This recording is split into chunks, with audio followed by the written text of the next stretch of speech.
Olá pessoal, nessa terceira aula da disciplina de compiladores, nós vamos dar início ao estudo de cada uma das etapas do processo de compilação. Nessa aula nós vamos falar sobre análise léxica e vamos fazer uma introdução ao tema. Os objetivos da aula de hoje são conhecer as funções que são executadas pelo analisador léxico. Vamos definir alguns conceitos importantes e vamos diferenciá-los também, que são os conceitos de lexema, padrão e token. E vamos falar um pouquinho sobre as técnicas para a leitura dos caracteres, que é uma das funções da análise léxica.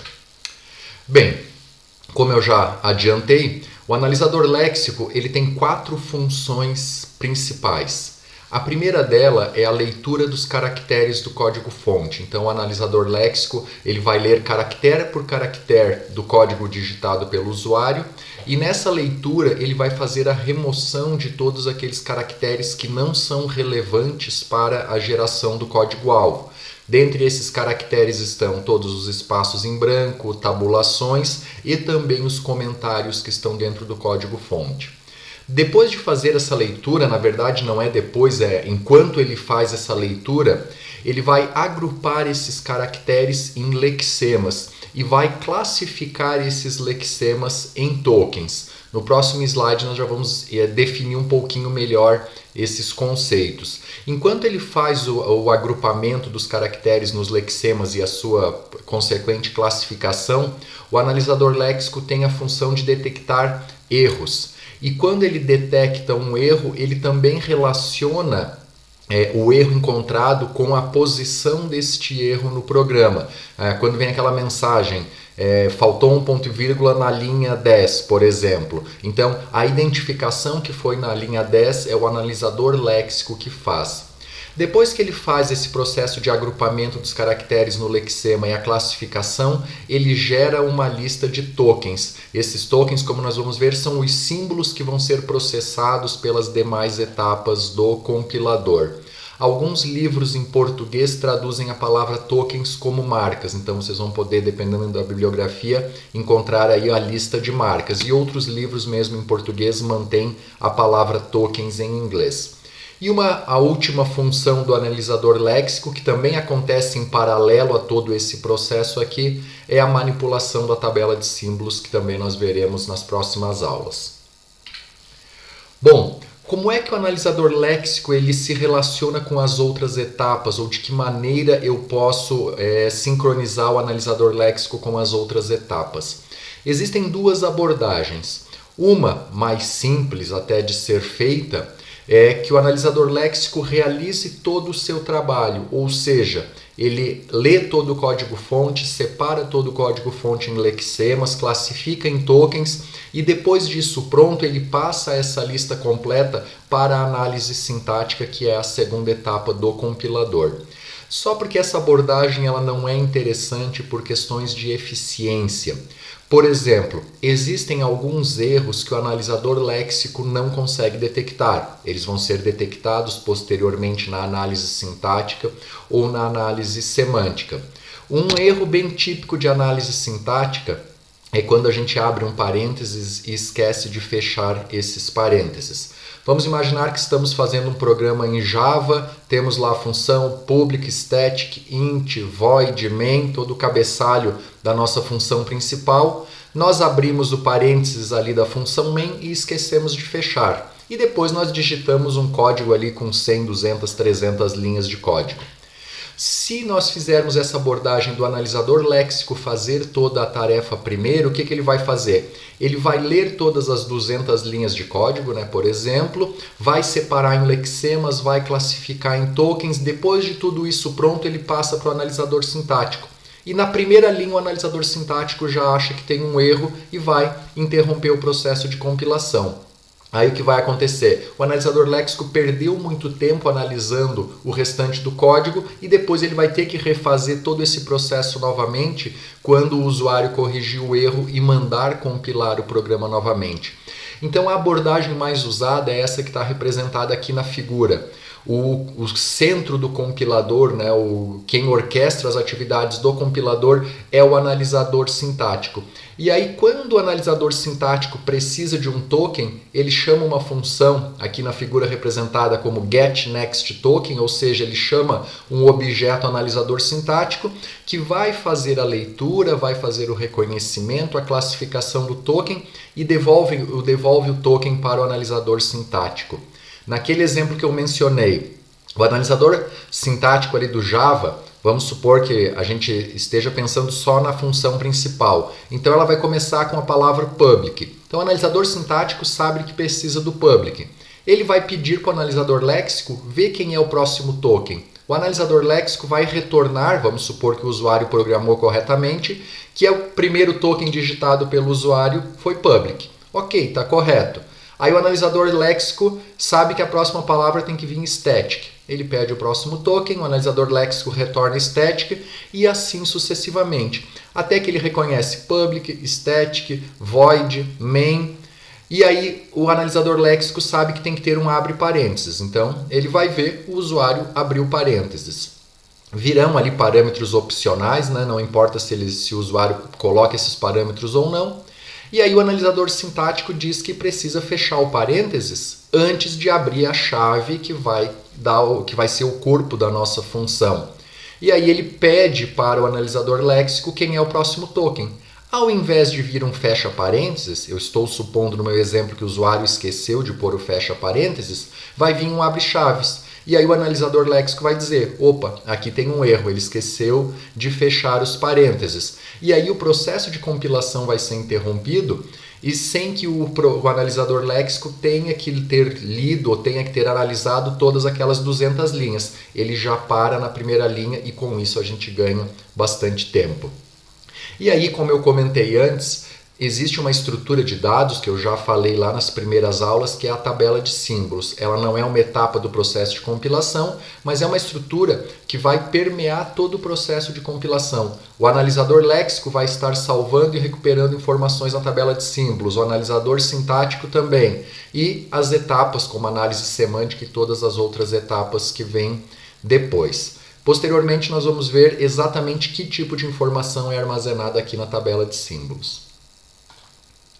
Bom, como eu falei ali sobre lexema, padrão e token, é importante que a gente defina esses conceitos aí, porque eles vão ser bastante citados ao longo da disciplina. O que é um lexema? É uma sequência de caracteres do programa fonte. Por exemplo, a palavra int, que serve para declarar uma variável inteira. Estou usando aqui exemplo, né, Java, C, linguagens nessa linha. Então, int é um lexema. A variável soma, que eu posso criar no nosso programa, é um lexema. Um abre parênteses é um lexema. Um operador de adição. Então, cada símbolo que eu posso colocar, na verdade, não é cada caractere, é cada conjunto de caracteres que formam um símbolo válido, eu posso chamar de lexema. Alguns desses são um caractere único, como eu falei. Um abre parênteses é um lexema. Um operador de mais é um lexema. E outros eu vou ter um conjunto de caracteres, como a palavra soma, que é um lexema só. Eu não tenho caracteres separados. Quando a gente lê um lexema, nós temos que identificar qual é o padrão que esse lexema segue. Então, o padrão ele vai ser uma descrição da forma que os lexemas podem assumir. Então, a palavra soma, ela é uma palavra, é um lexema formado por caracteres alfanuméricos. Começa com uma letra e termina com letras. Ou soma 1, por exemplo, envolve letras e números. Então, nós temos que descrever, através desses padrões, de que maneira eu posso escrever os lexemas dentro do meu programa. Então, o padrão é como se fosse as regras do que é aceito e o que não é aceito. Como que a gente faz isso? É por meio de linguagens formais e vai ser o objeto das nossas aulas daqui para frente. E o token é o resultado da classificação. Quando eu tenho um lexema, se esse lexema segue um padrão válido, eu vou classificá-lo como sendo um token que segue aquele padrão. Em geral, o token ele é formado por um par. eu tenho o nome do token e para alguns tokens, nem todos, eu tenho um atributo. E aí esse atributo, o token, o nome do token indica os lexemas que pertencem àquele padrão e o atributo vai trazer algumas informações a mais. Então vamos voltar no exemplo. Se eu tenho uma palavra if num programa em Java, eu tenho um lexema if. Esse lexema ele segue um padrão, que é formado pela letra I e pela letra F. Lá no nosso analisador vai ter uma regra que diz que quando eu tiver um lexema formado pela letra I e pela letra F, ele forma um token do tipo palavra reservada if. É a palavra reservada que representa uma seleção. Se eu tenho lá uma variável soma, aí eu tenho o lexema soma. Eu tenho um padrão que diz que palavras formadas por várias letras, elas são identificadores. Certo? Identificadores representam nome de variáveis, nome de objetos, classes, métodos e funções e assim por diante. E aí pode surgir a dúvida, tá, mas o if também é formado por um conjunto de caracteres, um conjunto de letras. Por que ele não é um identificador? Existe um conjunto de palavras reservadas dentro da linguagem.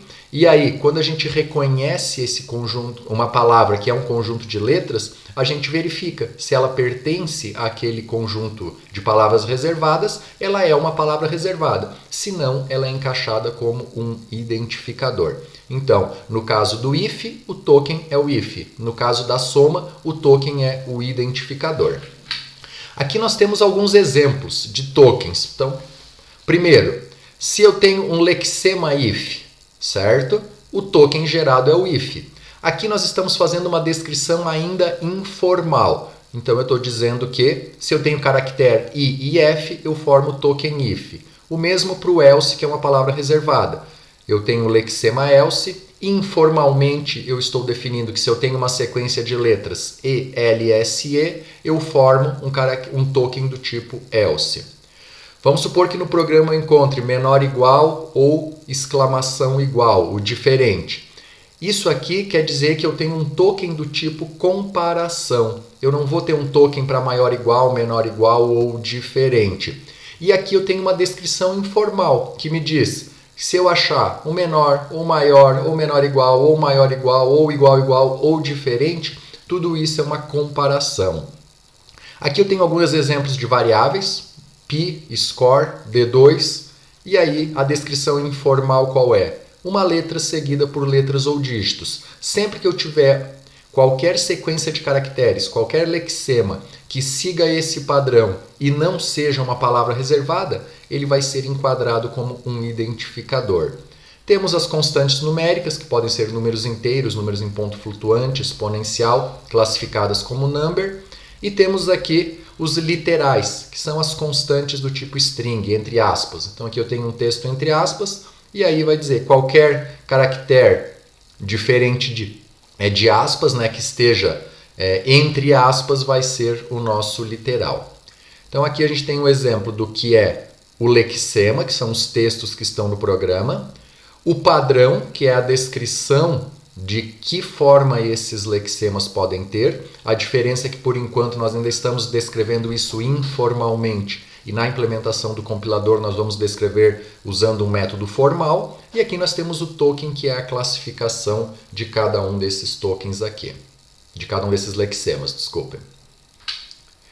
Bom, atributos eles podem ser adicionados aos tokens quando mais de um lexema ele casa com o mesmo padrão. Exemplo, número. A gente viu aqui no slide anterior que qualquer número vai ser classificado como number. Quando a gente chegar na análise sintática, a gente vai entender que esse agrupamento ele é muito bom, ele facilita a construção do analisador sintático. Entretanto, na hora de gerar o código, faz diferença se eu estou somando, por exemplo, 3.14 ou se eu estou somando 0, certo? Então eu não posso simplesmente dizer que é um número, eu tenho que saber que número é esse. Aí, neste caso, nós vamos ter como um atributo do token number o número correspondente àquele token que foi classificado. Quando nós temos identificadores, mesma coisa, temos 3 variáveis diferentes. Lá na lista de tokens, nós vamos simplesmente dizer que isso aqui são identificadores. mas faz muita diferença se numa fórmula eu estou fazendo π vezes 10 e ao invés de multiplicar o π, na hora de gerar o código eu multiplico a variável D2. Então eu tenho que saber exatamente cada uma das variáveis que estão posicionadas na nossa lista de tokens. Aí para isso nós usamos a tabela de símbolos. Sempre que a gente acha um identificador, a gente salva o identificador na tabela de símbolos. E lá na lista de tokens eu coloco como um atributo desse token identificador a posição na tabela de símbolos em que o identificador foi armazenado. A mesma coisa para literais e operadores agrupados. Mesma coisa, o exemplo de antes. Na hora que eu vou fazer análise sintática, para mim não importa se eu tenho um operador de maior ou um operador de menor. O que importa é que eu tenho um operador de comparação. Mas na hora que eu vou gerar o código, isso é importante. Então, por isso, na lista de tokens, a gente coloca que o token é uma comparação para facilitar a análise sintática e outras etapas. E colocamos como um atributo qual é realmente o operador para na hora que nós formos gerar o nosso código. Na próxima aula nós vamos pegar um pequeno código em Java e vamos fazer a geração da lista de tokens e da tabela de símbolos dele. Aí eu acredito que essas explicações que eu estou dando fiquem um pouquinho mais claras. Bom, quais são os tipos de tokens comuns na maioria das linguagens de programação? Um token para cada palavra-chave. Então, como eu dei o exemplo do if, se eu tenho uma sequência if, gera um token if. Se eu tenho uma sequência for, for, gera um token for. Eu tenho tokens para os operadores, que podem ser individuais ou em classes. No exemplo da comparação, se eu coloco um sinal de maior ou um sinal de menor, na hora da análise sintática não faz diferença. Então eu posso agrupar todo mundo numa classe só e coloco como atributo qual é o símbolo para a hora de gerar código. Mas outros operadores isso não é possível, como por exemplo os operadores aritméticos. Por quê? Porque eu tenho precedências diferentes. Se eu tenho um operador de soma e subtração, para mim não faz diferença, eu posso inverter um pelo outro que eu não vou mudar a ordem de avaliar a minha expressão. Agora, se eu tenho um operador de soma e um de multiplicação, eu não posso fazer essa troca direto, porque isso muda a forma ou a ordem em que os cálculos são feitos. É por isso que alguns operadores, como os aritméticos, eles não são agrupados. Se eu tenho um lexema a mais, eu gero um token que corresponde à adição. Se eu tenho um lexema, o sinalzinho de menos, eu gero um token que representa a subtração. Um token único para todos os identificadores. Tudo que é identificador vai para a lista de tokens como um ID. Como eu já mencionei, nomes de variáveis, nomes de funções, métodos, parâmetros, tudo aquilo que que o programador tem liberdade para dar nome dentro do código, vira um identificador. E esse identificador é salvo na tabela de símbolos. Tokens para classes de constantes, nós já vimos no slide anterior, então eu tenho token number, número, token literal para os textos entre aspas.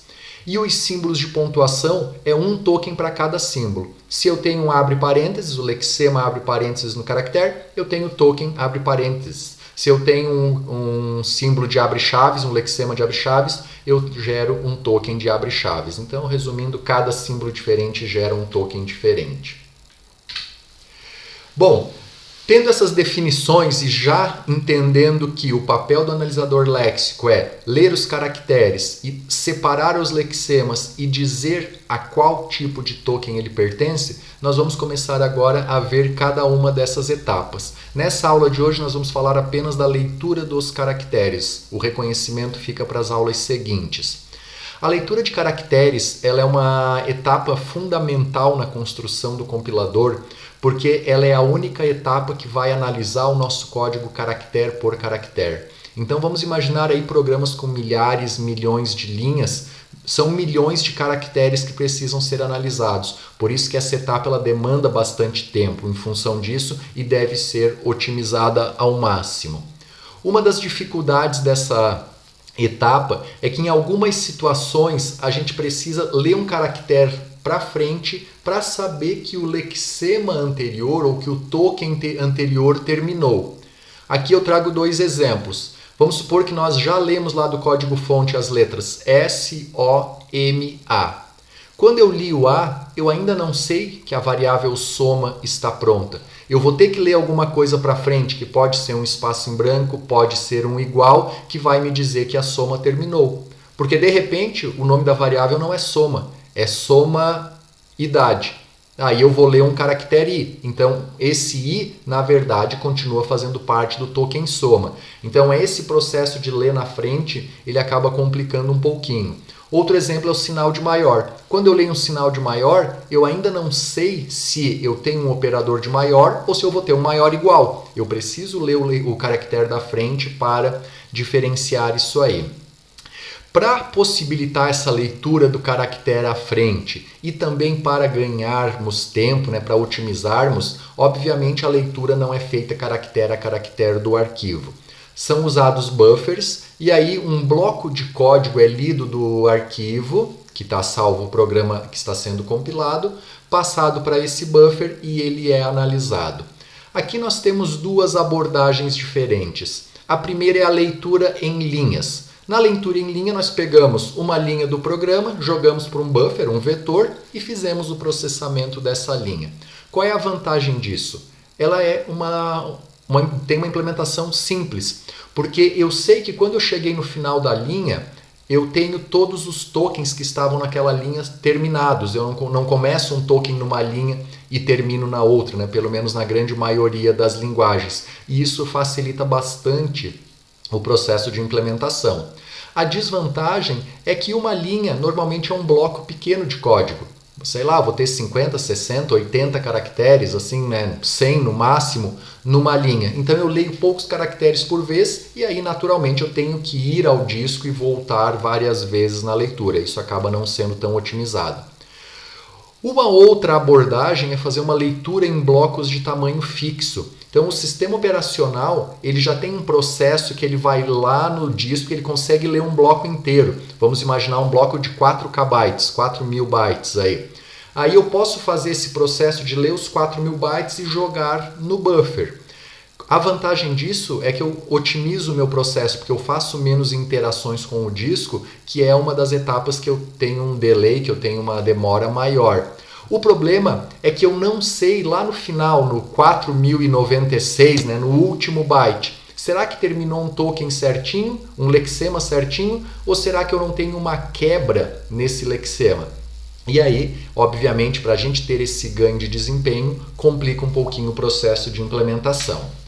Aqui eu trago dois exemplos para ilustrar isso para vocês. Vamos imaginar que nós tenhamos um código que diz soma igual a espaço em branco mais espaço em branco b ponto e vírgula.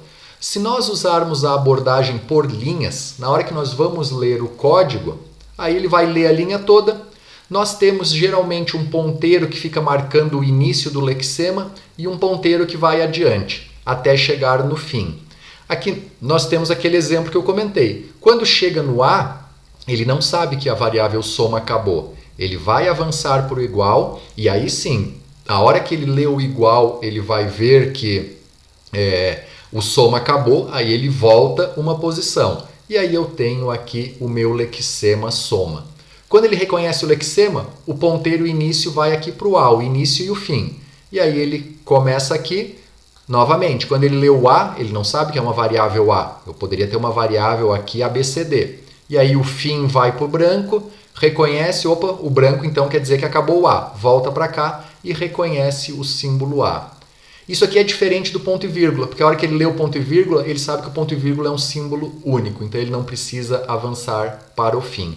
Então percebam que a abordagem por linha ela é fácil de ser implementada usando essa lógica que eu comentei, porque quando ele lê o ponto e vírgula e lê aqui a quebra de linha, o /n, quer dizer que eu não tenho nenhum token iniciado. Todos os meus tokens já foram reconhecidos. Agora vamos imaginar a leitura por blocos de tamanho fixo. Naturalmente, se a gente usa essa abordagem, os nossos blocos terão tamanhos bastante grandes. Mas aqui eu estou supondo um bloco de 3 bytes apenas, de 3 caracteres apenas, só para ilustrar o problema, porque esse problema poderia acontecer no final de um bloco independente do seu tamanho. Vamos imaginar que nós lemos 3 bytes. Então temos o início aqui, ele lê o S, o O e o M. O nosso buffer tem esse tamanho. Como ele ainda não reconheceu aqui, o que vai acontecer? Ele vai ler o próximo caractere, vai ler os próximos caracteres. Como ele está lendo de 3 em 3, que é o tamanho do bloco, ele vai substituir o S, o O e o M pelo A igual a, que são os 3 caracteres que vêm depois. E aí o nosso analisador vai ter um problema, porque ele começou um token, ele perdeu esses dados antes de ter reconhecido aquele token. Volto a frisar. Ah, mas aqui o teu buffer é pequenininho, só tem 3 bytes. O nosso buffer pode ter 4.000, quantos bytes quiser. Esse mesmo problema vai acontecer lá no final, certo? Então, essa abordagem aqui, ela é complicada e não dá para ser feito dessa forma tão simplista aqui. Aí existe a ideia de pares de buffers. Continuando na nossa suposição que o nosso buffer aqui tem 3 bytes. Ao invés de eu ter um buffer de 3 bytes, eu vou ter um par de buffers de 3 bytes. E aí o que acontece? Eu leio e salvo os 3 primeiros aqui. Como ele não reconheceu ainda, eu leio a segunda parte e coloco nesse buffer de cá. E aí ele vai continuar avançando. A hora que ele chega aqui, ele reconhece e salva o soma e vai continuar a análise daqui. Quando ele termina de reconhecer essa parte do buffer, ele vai fazer o quê? Ele apaga essa parte aqui e coloca mais 3 caracteres aqui. Então percebam que a diferença é que eu nunca limpo o buffer todo. Sempre o que eu estou processando continua e eu só trago as informações novas na outra metade do buffer. A hora que eu terminei a primeira, mantenho aqui e aí atualizo 3 bytes aqui. Essa solução é isenta de erros? Não, mas é pouco provável que eles aconteçam. Quando que aconteceria um erro aqui? Quando eu tenho um lexema, certo? Que o tamanho dele é maior que os 2 buffers juntos. Então, no nosso caso, como o nosso buffer tem 3, se eu tiver uma variável com mais de 6 caracteres, aí sim vai dar problema. Porque eu vou colocar o soma aqui, os outros 3 caracteres aqui, supondo que seja soma idade. S-O-M e D-A. Como ainda não reconheceu, eu vou ter que apagar essa primeira parte para pôr o D, E e o restante. Aí vai dar problema. Mas lembre-se que eu comentei, os blocos em geral são grandes. Então, se eu tenho um bloco de 4 KB, 4.096 caracteres, quer dizer que só que eu tenho um identificador de mais de 4.096 caracteres para dar problema nesse buffer. Certo? Aquele problema que acontecia aqui em cima, simplesmente por eu ter chego no final, esse problema não acontece mais. Essa técnica é bastante utilizada. No final da aula ali, eu sempre deixo uma bibliografia recomendada. Daqueles livros, o livro do Arro, que é o primeiro, é o único que explica essa técnica. Os outros 2 eles não abordam, ficam mais nessa parte aqui da leitura por linhas que é mais simples. Muito bem, agora já lemos, seja por linha ou seja por bloco, e nós vimos que, ao mesmo tempo que nós vamos fazendo a leitura, nós temos que classificar. Mas como que é feita essa separação dos lexemas e essa classificação em tokens? Através de autômatos finitos determinísticos que nós vimos lá na disciplina de teoria da computação. Nas próximas aulas, então, nós vamos ver como que acontece essa geração da lista de tokens, para vocês entenderem exatamente o que vira cada lexema, como é representado, como é inserido na tabela de símbolos e, por enquanto, ainda de uma maneira informal. E daqui mais umas 2 aulas aí nós vamos começar a entender como realmente o analisador léxico é implementado a partir da construção dos autômatos finitos determinísticos. E aqui, para finalizar, eu deixo o material complementar, os 3 livros da bibliografia da disciplina, com a indicação das seções onde vocês podem obter maiores informações sobre essa parte introdutória da análise léxica. Até a próxima, pessoal!